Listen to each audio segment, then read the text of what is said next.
To enable and use gesture navigation for a button-free experience on Samsung Galaxy S25 Ultra, swipe down from the top right corner of the screen to open up the quick settings panel, and then tap setting icon. Scroll down the screen to find display. Tap display. Scroll down the screen. Tap navigation bar. And then select swipe gestures. After you set the navigation bar to swipe gestures, now you can navigate your phone by using gesture. Swipe from the side to use the back button function or go back to the previous screen. Swipe up the screen to use the home button function or go back to the home screen.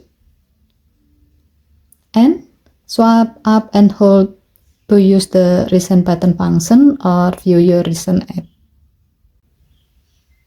Given to the function, switching to the gesture navigation bar can provide you a smoother and more immersive experience, allowing you to navigate your device effortlessly. With this feature, you can enjoy a button-free experience that not only makes interaction more intuitive, but also give you more screen space for a cleaner and immersive display. Okay, thank you for watching. Please help to like and subscribe. Have a nice day.